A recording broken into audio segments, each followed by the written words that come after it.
insights we've observed deploying LMS365 as both on-premises and cloud offerings to our clients. Our previous webinars have taken a more tactical, functional view of the LMS and e-learning, but today we want to use a different lens. We want to share a more strategic, wider view, and we call it our take on the modern learning loop. Before we start, some logistics. The webinar will be recorded to share with others. Participants will be on mute, and questions will be taken via the chat box. And we'll take general questions at the end of the webinar.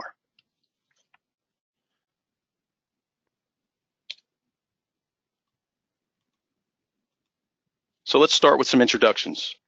My name is Joe Schweitzer, and I'm the Chief Learning Officer, CLO at ELEARNINGFORCE Americas. Yeah, I know it's a pretty elusive title and role. It might be better just to look at my background. I like to help organizations, especially teams, perform their best, to create learning and training solutions that help them to grow and evolve. It's what I like to do. It's what makes me tick.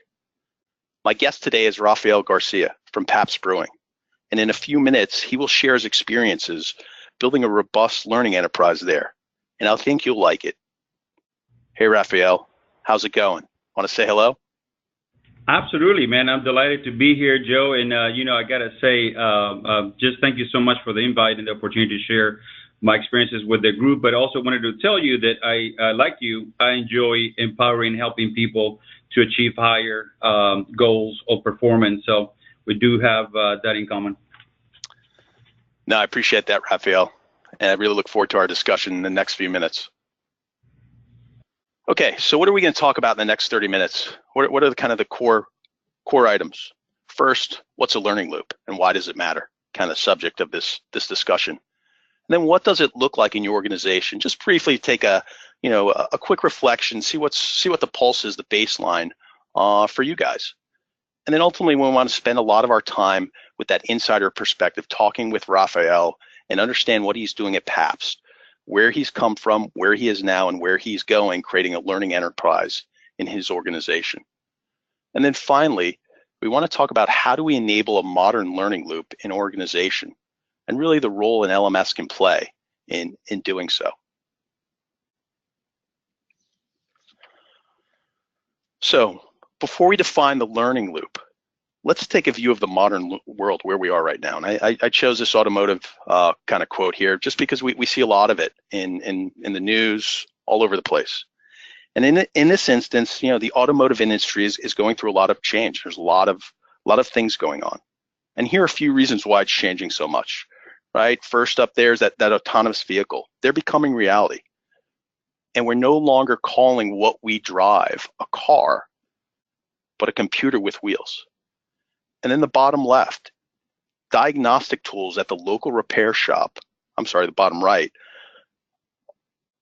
Those diagnostic tools at the local repair shop, they can quickly identify the problem of any vehicle, no longer in a matter of hours, but in a matter of minutes, because they have these diagnostic tools at the ready in the real time to see what's going on.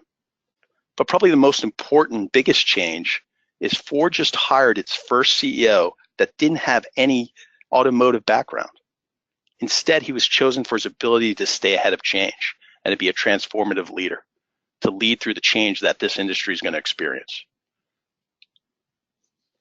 And that change just isn't driving the automotive industry. As you can see here, its impact is in almost every industry and the focus of many CEOs. It's what they talk about. And I think one of the important pieces here in these quotes is that technology is the key driver of that rapid change in almost every business and almost every organization. And I think it's probably happening to all of us right now. And really what's going on, change is kind of the force of the modern world. And it's literally happening at the speed of light, right? That's how fiber optics, that's how light moves, and it's happening that quick. So we just saw how change and technology, those rapid advances, impact industries and how they operate and what CEOs talk about. It's an issue, it's a concern. It's something they need to get their arms around. And at the organizational level, right, this impact or cycle looks something. There's that integration, what we see here, of technology, people, and processes to create value, to maximize performance, and to manage risk, right? That's what we do in our businesses. And those are the combinations that make us grow and make us work, and how we do business. And if the biggest accelerators of change is technology, we can see how it impacts the internal business functions, right? It impacts us all the time. New technology drives how we do things. It also drives the processes that we basically conduct our business. But most importantly, it impacts how we think about and perform our jobs. And I think that's the big factor there. So no matter what industry, and as you look in the bullseye of this diagram, healthcare, finance, manufacturing, this cycle is happening as we speak. So we just saw how change and rapid technology advances impact industries and how they operate, and keeps maybe CEOs up at night. But now let's look at how fast it moves. How quickly does that cycle move in this day and this age? Let's look at its speed. In the old days, 10, 20, 50 years ago, right, that time period that the CEOs mentioned earlier in those quotes, space or time existed between the past, present, and the future, right? Things took a while. Back then, doing the same processes with the same technology and the same people could sustain performance and profitability for 5, 10, maybe 15 years if you're lucky. But that's no longer the case, right? Technology has compressed the time and really the psychological distance between the past, present, and future, so that the past was yesterday and the future could be tomorrow, or it might even be later today. That's how quickly this is moving. This is the speed of technology, and it's only getting faster. So how do we keep pace of this change? How do we stay ahead of that change technology brings to our businesses and the speed that it happens? Well, to keep up with the modern world, we must become continuous learners. That's the key. Engaged in a constant learning loop. It's got to be ongoing, continuous, never stopping. And I define this learning loop as the process of actively acquiring knowledge to improve perceptions, decisions, and skills that optimize our performance, right? Big definition. A shorter one is this: the process of operationalizing knowledge to perform our best at work, in our organizations, in our teams. And the modern learning loop never stops to support that continuous learner. It can't. And learning is no longer nice to have. We know that. It's now a necessity that has to happen at the individual, the team, and the organizational level. So how do we create those sustainable and dynamic learning loops to help us optimize our performance and manage risk? And ultimately, these learning loops help us keep pace with the change and speed of the modern world. That's how we stay ahead of change and technology. Okay, so we just kind of teed up what a learning loop looks like, its importance in the modern world. And I want to just switch gears here. Maybe get some perspective from you guys, the audience, get a baseline, some pulse points. And I just kind of threw out these questions here that I'd like you to maybe explore. And if you could, through the chat box, answer one or two of them. And I'll kind of walk through them a little bit. So I asked, what is the framework of your learning enterprise, right? What's it look like? What's its backbone, right? How is it all connected? Because I think that's an important piece in this day and age. And then, is it formal or informal? What, right? And how is that informal learning, right? That experiential learning embedded and brought into a more formal structure of your learning enterprise? And then who manages it? Right? Are there multiple stakeholders? Are you driven by operations, compliance, safety? What drives your learning enterprise? And are the right people involved in it? And who defines what you learn? You know, where do you guys get your content? What makes it? Who blesses it? Make sure it's good. And how often does that cycle happen? Any takers? Any takers? Not yet. Okay. And I think the other piece too, and this is the important one, we don't have to go through it, but I'd like you guys to keep this in the back of your mind, because really this is kind of your roadmap. This is what drives what your learning enterprise looks like and how it really matches your business objectives, right? Because ultimately that's what we want our learning to do. And really, here's the important piece. As you do this, what is this what's the feedback mechanism? How do you know what's working or what isn't? And do you have visibility to proactively kind of change it? So those are questions, and that's fine. But again, back your mind. I'd like you to kind of look at these when we're done and kind of, see where you are. Okay, so we want to flip gears here. We talked about the learning loop, right? Why it's important, what it is, right? The ability to operational knowledge to perform our best. And we asked you some questions. What's the learning loop look like in your organization? So now we want to go to Pabst. We want to talk to Raphael and kind of get an idea of what's he doing? How's he building the learning loop in his organization? Where is he? What challenges did he face? And how did he get there? Before we do that, here's some background on Pabst, right? Renowned company. They've been around since 1844, so a traditional organization. But again, looking to grow, looking to redefine who they are, have rapid growth, and they need a learning solution to help them on that way. So that's kind of where they are right now. So Raphael, I'd like you to be ready, and let's kind of go through some of this and just kind of dialogue and learn from you. Sure. And let me get my questions out here. Sorry, just real quick. No worries. I got some more detailed questions I want to ask you. Okay. Okay, so kind of tell us where you were about 2 years ago when we first started working with us with LMS365. What got you to that point, and what were your needs? What were the drivers? Sure.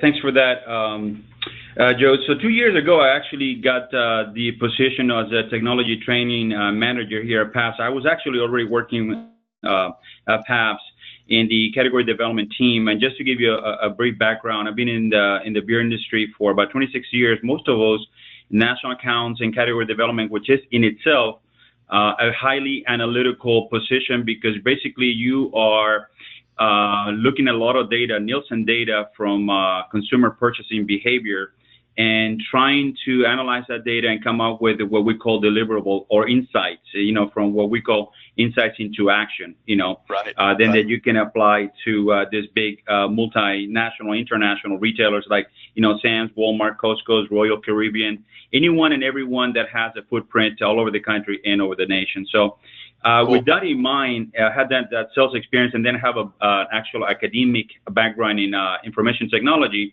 I was tasked with basically building this thing from the ground up. There was nothing when I first came in. So I had a specific request, which was to onboard people, show people tools on onboarding, different tools and services that we use for IT. The other sort of considerations was that 2/3 of our company work from home. They basically work on the field, what we call on the field, visiting retailers and all wholesalers. So it's highly mobile workforce. And of course, like I mentioned, they're geographically dispersed all over the United States and in the world. So basically, in terms of the technology that we have, we didn't have anything at the time specific. The process I had to, come up with, and the people basically was me. I had no one else to rely on, but just basically build this from scratch. So that's basically where we were, pretty much at point zero, if you will, Joe. Right. And then weren't there other larger initiatives that you kind of knew of down the road that you were looking to kind of potentially connect with?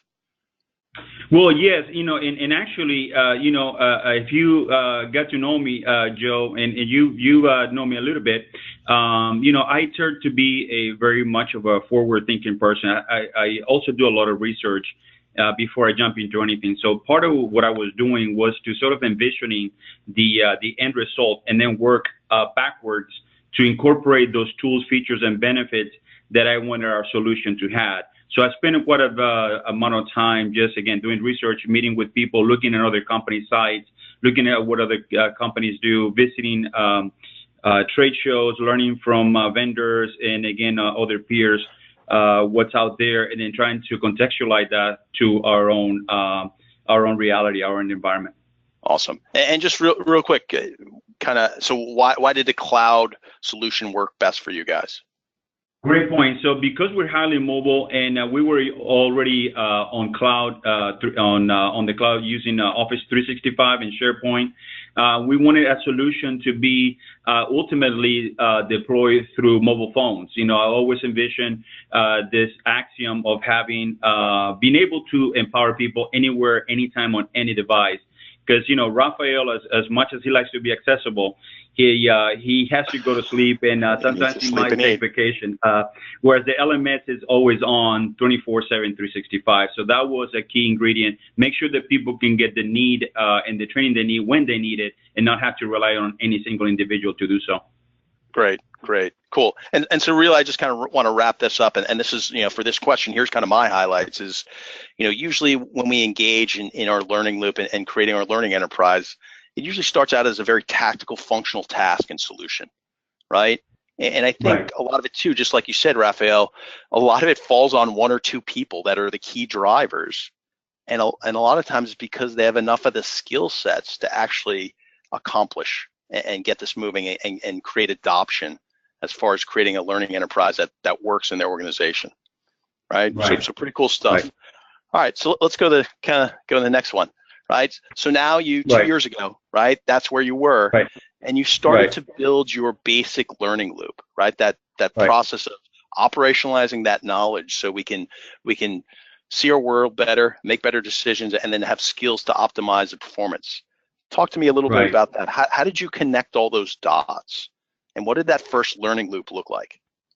Sure. So from the get-go, it was very apparent to me, again, from the research that I had done, that I needed to involve many people, because even though I was doing this exercise on my own, learning these different pieces of software, I knew that without the involvement of the key stakeholders, primarily, the department heads as well as the leadership, this wouldn't go much beyond that very tactical purpose. And I always envisioned this initiative and specifically this tool, this LMS365 tool, as a strategic advantage, as something that we were going to first build and then continue to improve on an ongoing basis, and keep feeding it and keep it relevant by updating the content, updating the features, like mobility, reporting and scoring, email notifications. So basically getting, buy-in from stakeholders, getting more people involved on the initiative in terms of subject matter experts, bringing some of the knowledge that is already in people's heads and trying to put that in paper, put that in this case on video, because all our stuff is on video. So exactly. So bring all that knowledge and centralize it in a way that could be accessed by the people that need to access it when they need to access it. Okay, cool. And then tell a little bit about that first learning loop of creating it all, right? I know you've been busy creating SCORM, and you had to figure out what content worked for onboarding. I think it was the sales teams, right? How did that go? Yeah, so basically what I did was to reach out to those key decision makers, find out what kind of content they needed, because I already had the tools, the softwares, the video editing, the LMS to as a central deposit and ways to access it. So reaching out to these different content owners, as I call them, right? The people that really own their content, and find out from them specifically what is it that they needed to see, what was it relevant to the folks that they were managing, and then taking that insight and basically turn it into content. So working very closely by defining outcomes, defining deliverable with the people that are responsible for the different areas of the business. That sounds like a lot of work. Yeah, but it's fun work because it's never been done. So what's cool about all of this process, Joe, is the fact that we were, sort of writing our own, writing the book on an everyday basis. Raphael. Yes, exactly. Yeah. So that's a lot of fun, and I enjoy working with people.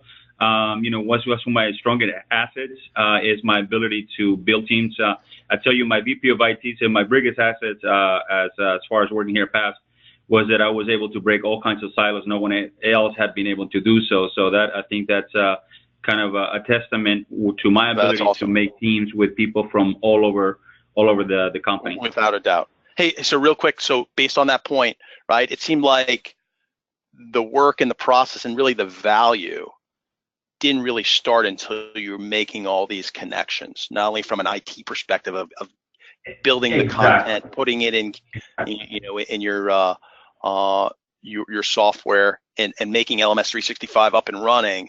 It just started there. Is that a fair statement? Exactly. Exactly. And a lot of it seems like it was nation building that you were doing inside your organization to get alignment of people. Right. So if you will, I kind of thought of build it and they will come, Joe. My first and initial thought was empowering everyone, and by building the infrastructure, building the tools, building the processes, and myself learning the different steps to create content very rapidly, so that I could, sort of compress the time on that learning loop, from need to content creation to deployment. So my first initial sort of big initiative was just to establish the learning management loop, through using the LMS365, establishing the processes, knowing that eventually more people would join in, and the speed with which we would generate additional content would also speed up, as I had now learned all these different pieces and was able to manage and work on them faster. Awesome. So really what you're able to do is to build a roadmap, right? Exactly. Once you create that first learning loop, and now you're going to build upon that, just kind of that reiterative process you talked about. So how many courses did you actually create? Well, in 95, so right now we have 95. I have another sort of 30 that are baking, if you will. Right. I just gotta put the titles in front of it, and so my ability to create content is independent from anyone, is kind of accelerated tremendously. But of course, I don't want to create content in a vacuum, which brings the shift you were talking about earlier from tactical to strategic, where now I've proposed this competency framework to actually be a lot more strategic on the content creation, and not just create content just so that we can just add courses to it, but be very prescriptive in the types of contents that we create based on the roles that it is addressing. Right. So now you're starting to create content, and the learning is connected to the operational processes and roles and responsibilities of your people. Exactly. Yeah. So at first it was more onboarding, was very narrow. Now, sure, because we had those conversations with those stakeholders and those content owners and different departments, that content is being shaped by them. I'm just becoming more of a producer, if you will. Right. So now you're enabling them. And just real quick, and I want to move on to the other questions, but what was the impact on the end users, the learners? Talk to me about that. How could you tell, and what was it? Sure. So there are several tools that I've used to tell. Obviously, the most obvious one are some of the reporting tools that are part of LMS 365 to see engagement. There's some gamification tools, to see who are the leaderboard, who's taking the most courses, what divisions are taking the most courses, etc. But another telltale of user engagement, which frankly kind of caught me by surprise, was the help desk request. When I would do a course on CRM, we would add a new course on, say, CRM is contact relation management, or some of the other software tools that we have here. Help desk will let me know, say, hey, did you just do some training or something? I say, yeah, why? Because all of a sudden, all these people are coming out of the woodworks, needing either password resets or asking questions or whatever, because everyone is using this tool. So, right. So you're using technology. Sorry to interrupt, but and this is a great point, I think. So you're using technology, right, in this process, in the modern learning loop, to help pace, right, back to my little diagram of technology, people, and processes, of that change of technology in your business organization, your business activities. Right. Exactly. So that, and of course, the VP of HR came and congratulated me, because she said she had been doing some surveys, and that the onboarding ever since I took over versus the times before, there was no Raphael in the picture, that the satisfaction on those customer surveys from the new people, because I onboard every new employee, have gone through the roof, and she personally congratulated me. I didn't even know they were doing that. So those are different tools that we've used to gauge that engagement and that improvement. That's great. Okay, so let's this is great. We could talk for hours. I just want to kind of keep the pathway, keep the journey going. Let's go on to the next question. Sure. And really, it's okay. And you talked about, once you made this learning loop worked, and you grew it, and you added stakeholders to it, right? What potential did you see? And I know you touched upon this a little bit, but Right. you start out with a tactical solution. Now you see its strategic value. It's bigger than we thought. So can you talk about that? Absolutely. So Scalable and strategic value. Absolutely. So then I thought, I said, okay, so I've been creating content, but now rather than create the content, I think our mission, our objectives should drive that content creation. Our needs should really drive more. I have basically sort of filled up the content with the things that were kind of, I don't want to just say basic, but they were kind of basic in the sense, navigation on how to, course tutorials on how to use different things, some leadership stuff. But really what I wanted more was, for the company to define, through, for example, KPIs and specific management routines that are now tied to specific tasks. Right. Tie the training to those KPIs, to those tasks, to those behaviors, and those management routines that now the company had defined, which were not there before. And so aligning our whole training to those specific objectives. So that was a huge, and in fact, it is still ongoing, moving more to a competency framework. The other one was, of course, like I mentioned, very, very powerful. So let me ask you this. Would you say, just going to put his organizational behavior development hat on, sure. Is LMS and LMS365 an agent for change in your organization?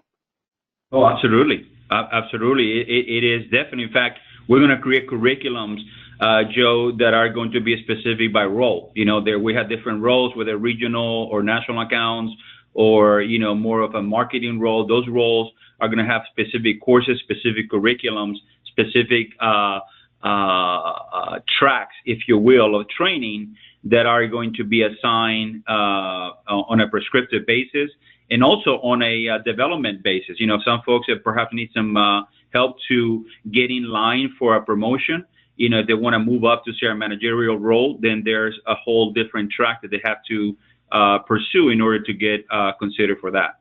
Wow. So really expanding the reach and the value of learning in your organization. And just exactly. Talk to me just a little bit about, okay, as this grows, right, you're starting to engage with more and more stakeholders, different parts of your organization, but also at different levels, right? You're starting to talk more strategic with VPs and senior directors and those components. How do you get to the common good? How's that going? Well, it's been made easier because of the positive feedback that all this work has generated. So, when you see how people are getting in confidence, how they're empowered by being able to get training on demand, really, any time of the day, any day of the week. And you hear this comment, say, thank you so much, Raphael. I didn't know I could just get this training on my own. I've developed specific curriculums for specific roles. So this kind of positive feedback has sort of percolated up to the VPs, whether it's a regional VP of sales or whatever. Awesome. And so they themselves see the power of this and will invite me, will want me get more awareness, more better execution on some of these tools that, because remember, this all started as an IT onboarding, so there's still a little bit of awareness opportunity for people to know that this has grown and it continues to grow as much more strategic piece. And in order to become more relevant, we need to continue this continuous engagement. You're talking about continuous learner, so we need to be continuing engagement with those content owners, so that we all become this part of, this continuous learners in a continuous learning organization. Awesome. So here's kind of my point. So we'll get to the last question because this is the forward. We'll get to the question for the forward thinking question. But before that, my point is, hey, the learning loop, especially the modern learning loop with technology is an agent of change, right? If it's integrated. And I think what you just discussed, it naturally drives organizational alignment, right? You're creating this positive energy. And I think most importantly, it's the beauty of it is it can, and if it's done, right and systematically, it touches every part of the organization, and that's its power and that's its reach. Absolutely. Cool. Absolutely. All right. So we kind of talked about where you were, where you are now, right? And let's kind of talk about the the way ahead. Where are you going?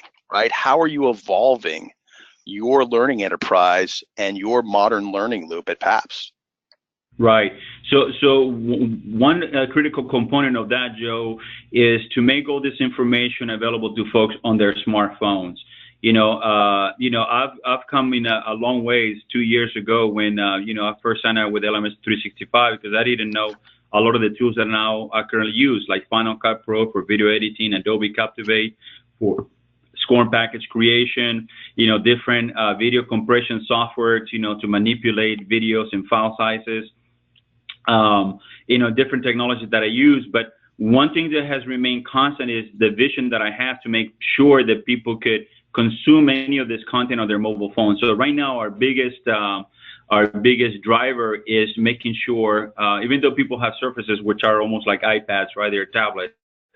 I want people to be able to use their phones to become more efficient and effective in their jobs, because frankly, like your car keys, your phone is always going to be with you. Your computer may not, but your phone is always going to be with you. So if you can use your phone to be more effective, to send files, to receive files, to join a Cisco WebEx, to join a Skype, to give a presentation on PowerPoint, and to use all these different cloud tools, and be able to, again, do things that your counterparts, your competitors cannot do because they don't have that knowledge, they don't have that power. That's what we're going to continue to drive is a user mobility engagement.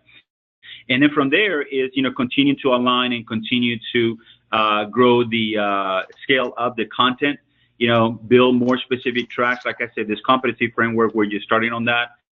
So we want to make sure that people have specific tracks, and also that we provide certifications through this. And then lastly is we want to use gamification to, in a friendly way, pit different divisions or users against others to sort of stimulate learning by making a little competition and having some rewards and recognition of people that are, learning the most or learning most rapidly or doing different tasks with the training. That's awesome. And I think one of these things, and I don't know, but I think you talked about potentially engaging and bringing some of your vendors into your learning loop. Is that still a possibility? You still guys looking at that? Sure. So we have, one of the things that we have right now is some of the learning that we have is very niche because we're in the beer industry. So you have to basically, from my perspective, you have several sources of content. One is content that you internally create because it only applies to you, right? Sure. So that right. Has to always be there. You always have to be able to create your own content. Two is content that I call more generic, like leadership skills or business coaching skills that you can acquire on the marketplace, through different vendors like Skillsoft, Avado, Business Library, etc. And then the third one is more, and that also includes, by the way, compliance. Your compliance that you have to do by government or federal regulations. OSHA. Sure. Exactly, OSHA, sexual harassment, and all of that. But basically, those are the different vendors that we're looking at. It's more for content. Content is already developed, and we shouldn't be doing we shouldn't really necessarily do sexual harassment because remember it's only a one-man show right now. So I'm a little stretched a little thin. So.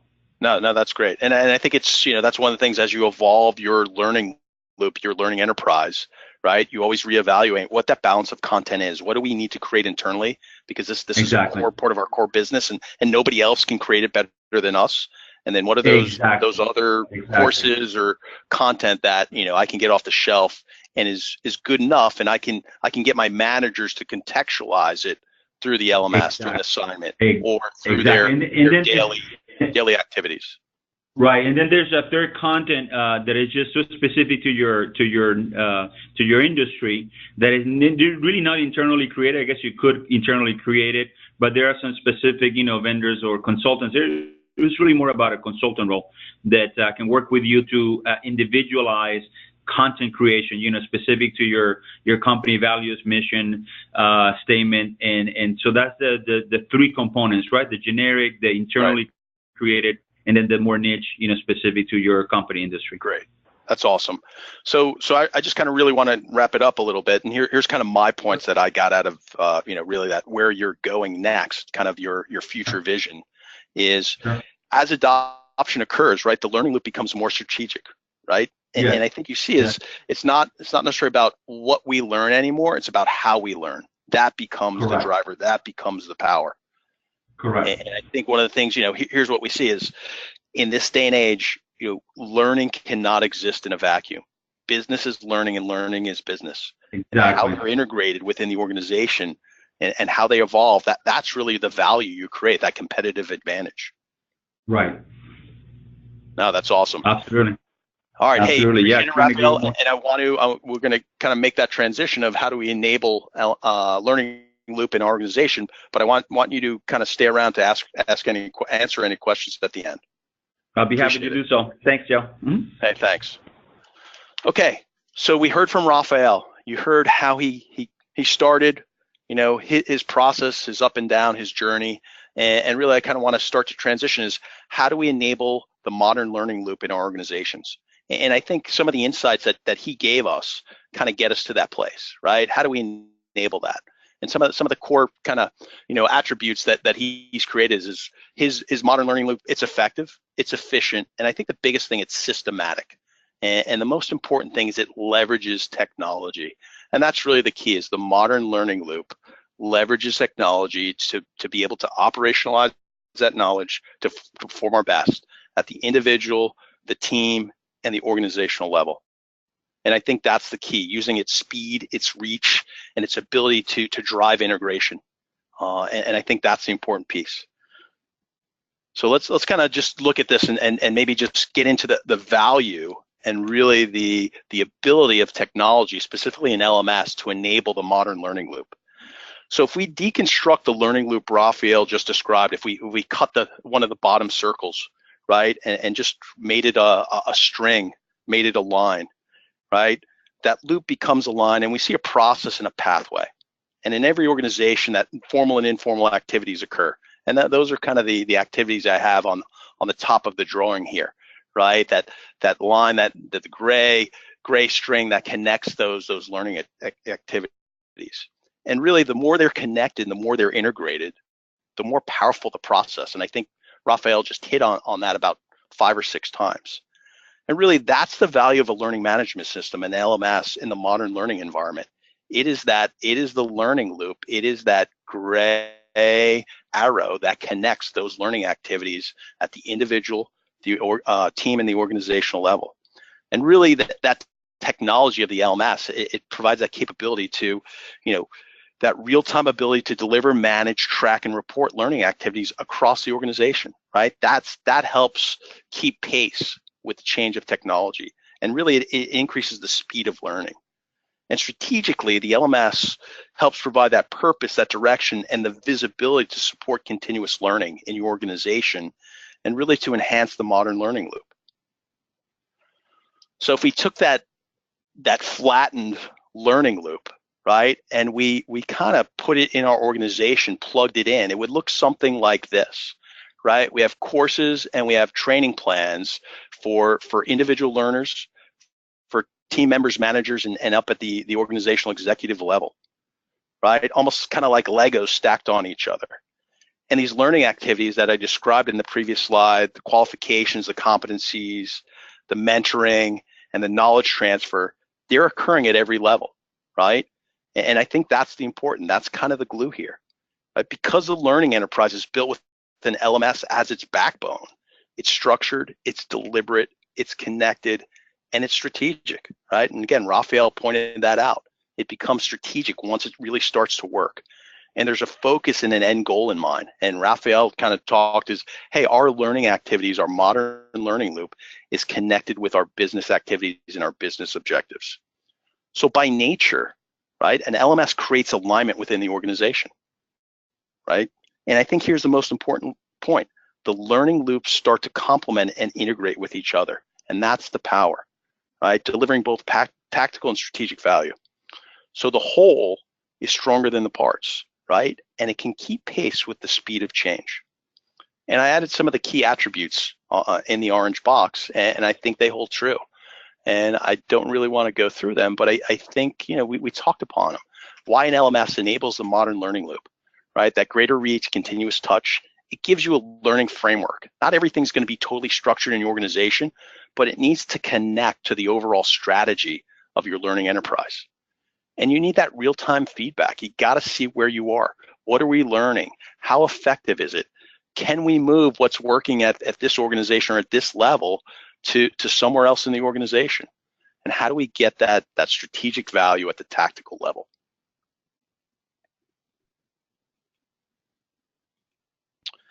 And so my last lens on, you could say, the modern learning loop with an LMS as the backbone looks something like this. It's a more operational view of that integrated learning enterprise. And I like this picture because I didn't create it. I borrowed it from our CTO. And it exemplifies kind of a more IT-based perspective, right? This is kind of how IT lays on an organization, right? Lays on the org chart. And powered by the LMS, though, that modern learning loop fully integrates with the people, the processes, and technology. Remember the circle I showed you earlier? It fully integrates with that, and that's its value, right? It connects to our infrastructure, how we do business, our culture, and that's what's so important. That's what makes it so strong. So in this case, we can see the LMS is in this and the project levels, right? At the various levels of the organization, connected to the teams and the groups that needs to be connected to. So this is important since we work where we learn and we learn where we work, right? Learning is no longer a separate activity. And the more integrated our business processes are with our learning process, the more effective the learning loop.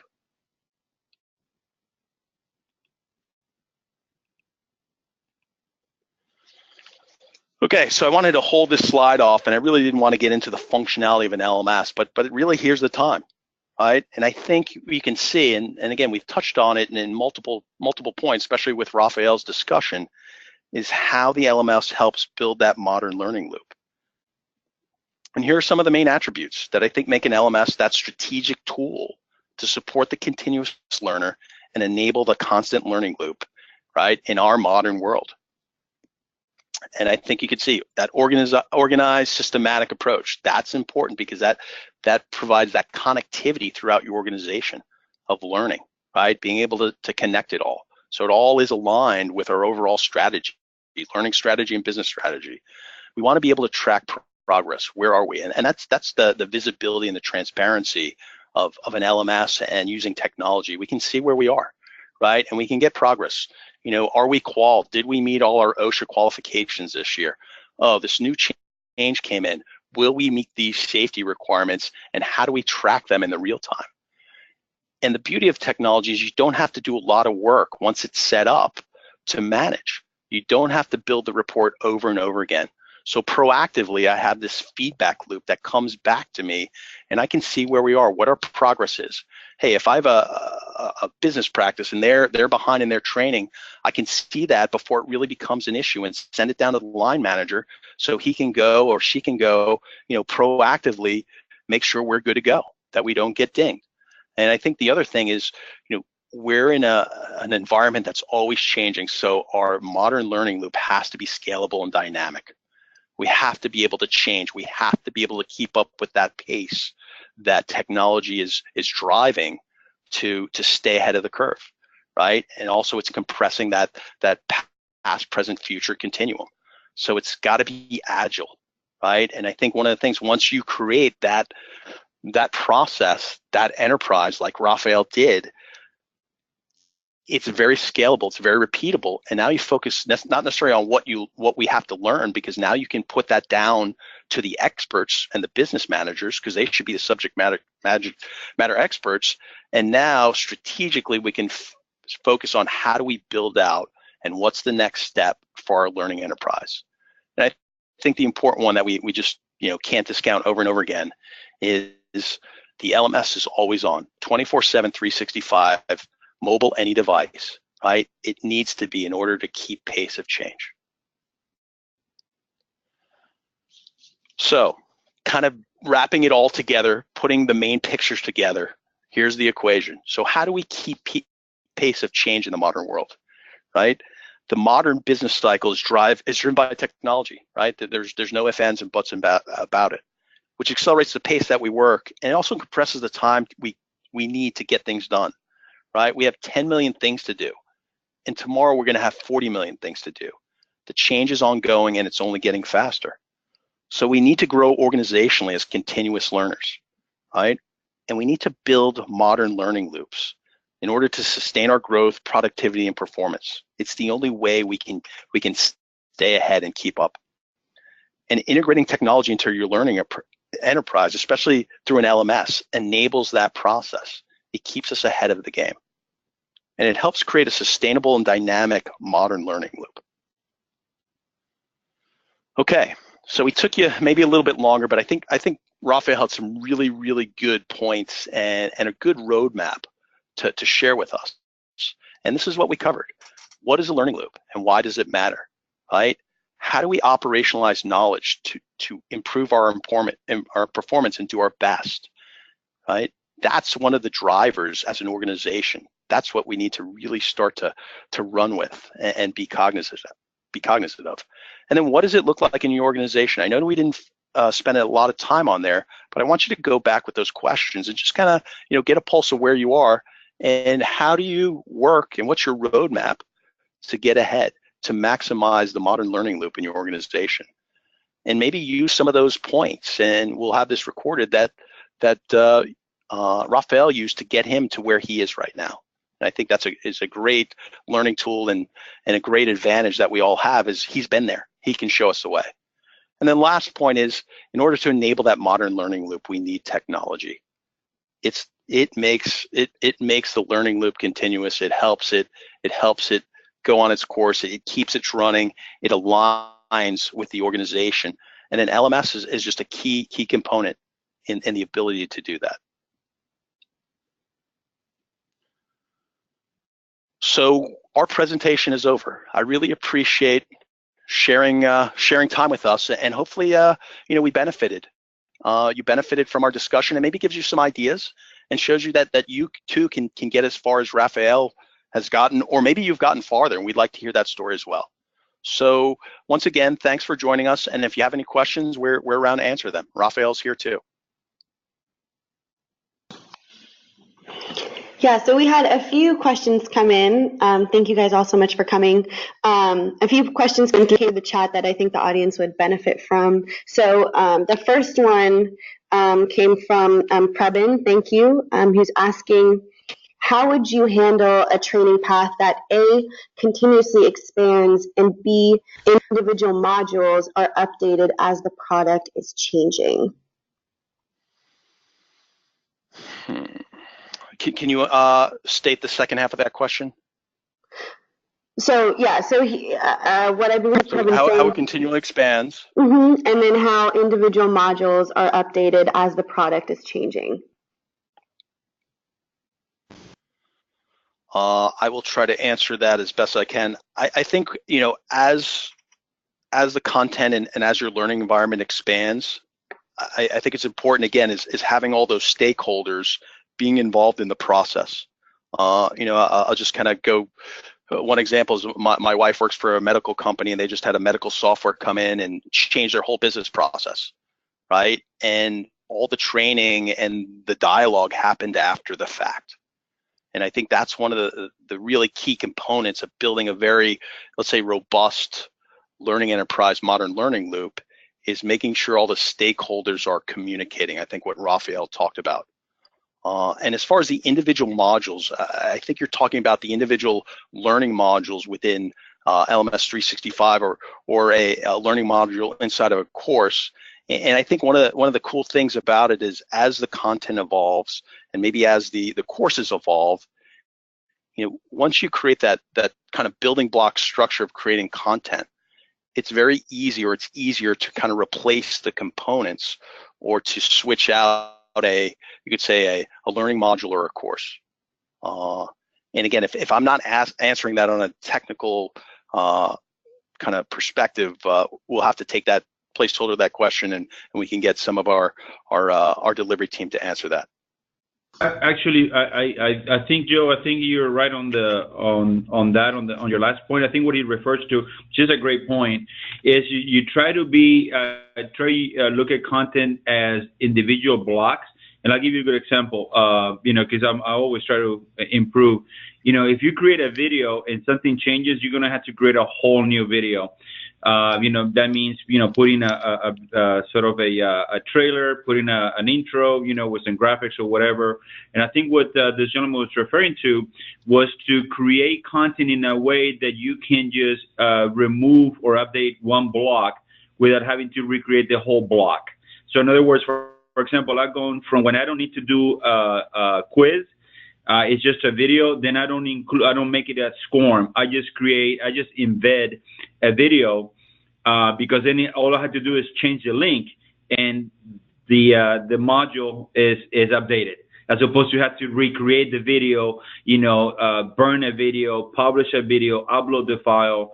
So in other words, there's little tricks that you can do, and there's also specific software that you can use that is dynamic, where you can make those changes on the fly, and your modules will be updated automatically. I don't use that software, but there's some tools on top of the LMS that you can do to expedite content creation. And I think that's really where hopefully that's the question, the key driver is the ability to make the components so you can easily extract and replace. Exactly. Yeah, that was exactly, you were right on, Raphael, with your response there. And then we actually had another question specifically for you, Raphael, in regards to how many active learners do you have in your organization, and how many courses did they finish? Sure. Great question. So we have 500. That's our company size. Everyone has a license. I couldn't tell you exactly how many. We have those reports. All I had to do is go and print them. But frankly, right now we're in the midst of transitioning from what it was let's just call it an open-ended system, meaning anyone can take any courses that they want. Some of these courses are tailor-made by specific, for specific roles. We're moving to a prescriptive LMS where we are actually going to tell you which courses you need to take based on your role, and part of those courses that you need to take, that's what I was mentioning, curriculums or tracks, almost like when you go to college. Some of those are going to have some optionals where you and your manager can decide, okay, you need to take, for example, 2 leadership courses, but there are 10 or 15 to choose from. You can choose the 2 that you want, just get it approved by your manager. Whereas there are other courses you don't have an option on. These are courses that are required based on the roles that you have, and or based on your aspiration to move or be promoted to a next phase or a next role, if that makes sense.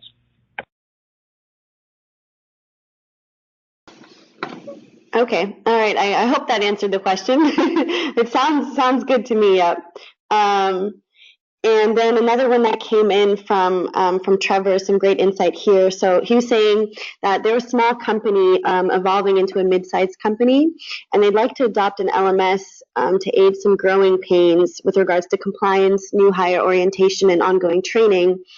And then because they don't have a smaller organization, the LMS is not a part of their culture. And his question is, what are some of the things you've seen that help drive adoption and incorporation into the culture and fabric of the team? So that's a great point. So one of them, I think, is you have to have some internal champions. For me, it was my VP of IT. I came to him with what he thought was a great solution. It was integrating into the fabric of our company. So from a technological standpoint, it was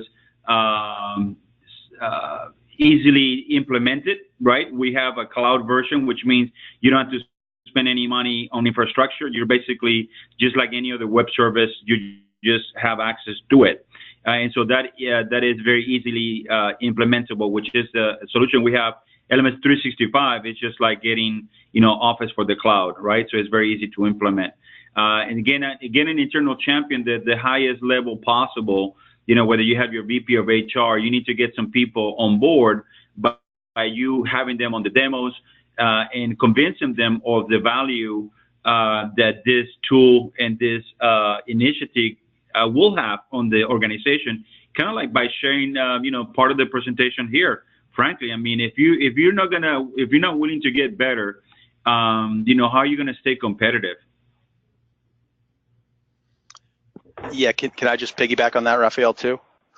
And I think Trevor, I think one of the big things here is, you know, we're kind of talking about a technology solution, but you know, this piece you're kind of talking about is really change management, right? And how do we understand, how do we drive, not even drive the change, how do we influence the change, right? Because we want buy-in. And so really I would start with, okay, where do you get buy-in in your organization? You know, where are the pain points? Where's value you can create by adopting an LMS? And I think the other thing is, you know, once you decide to adopt it, I think just like Raphael did, is a crawl, walk, run approach is good. Going slow is okay, right? And I think that's the piece is realizing, okay, what's the cadence of change in your organization? And you know, based on Raphael's discussion, he really couldn't, you know, go and champion what he was doing from a strategic level until he kind of showed people where it got to. So I think that's the piece, and really find your champions and find your team that can drive, at least, you know, show the way, be the pathfinder in your organization. And I think that's kind of your best way to get there. I couldn't agree more, Joe. Almost have like a proof of concept, you know, just throw a few courses on that LMS, or at least share a demo of what it could be. Because when you see a demo, you know, they have courses populated, right? And you can just extrapolate from there and paint a vision, paint you know, a picture of what this thing could do for your company before you actually go ahead and do it. Yeah, I think that's a good point.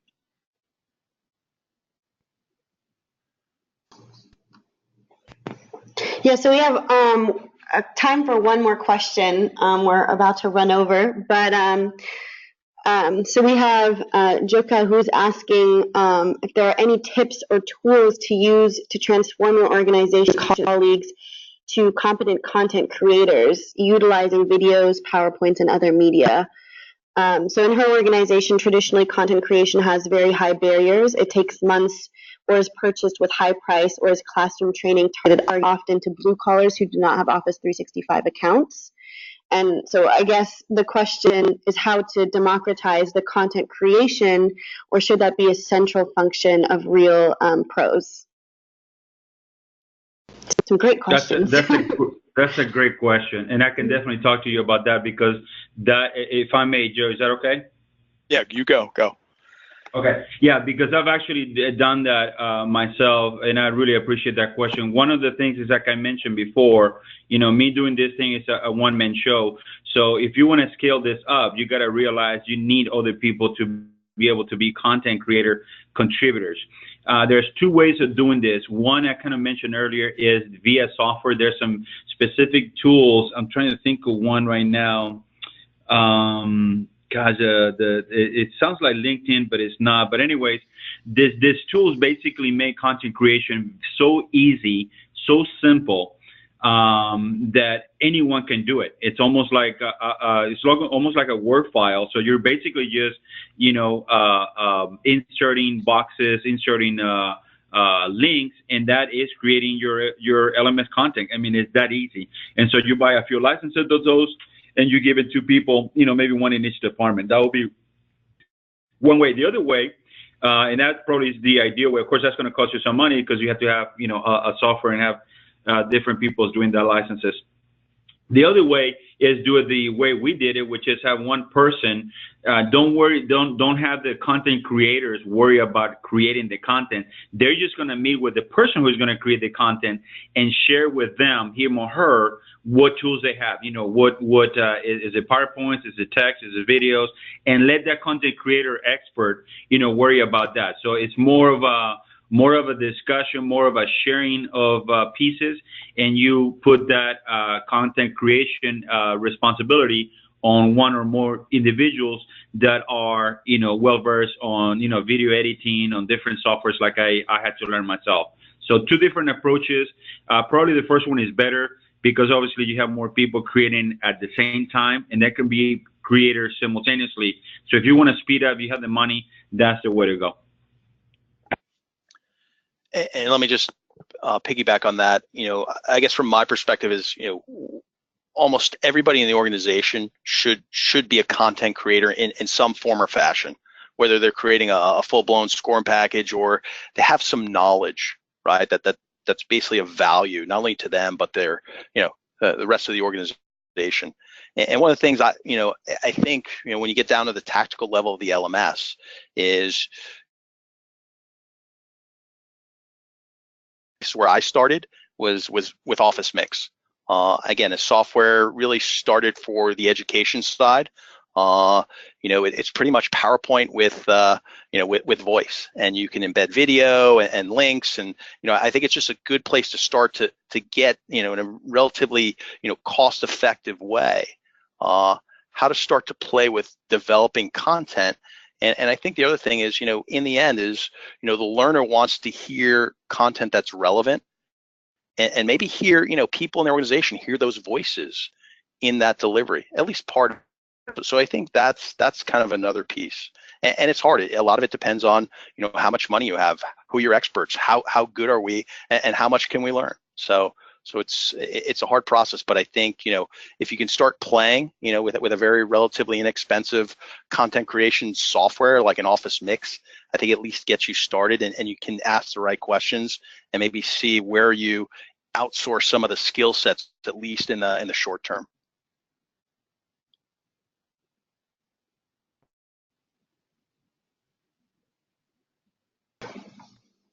Awesome. Okay, thanks everyone for your questions. We've run out of time here, but we'll definitely reach out to each of you individually to make sure that your questions get answered. Thank you, Joe. Thank you, Raphael. Some great insight. Any final points that you'd like people to walk away with? Learning is business, and business is learning. Keep trying. Keep trying. All right. Well, thank you, everyone. That concludes our webinar. You'll be getting a recorded copy of the conversation, and we hope to see you in the next one. Take care, Thank you, everybody. guys. Bye-bye.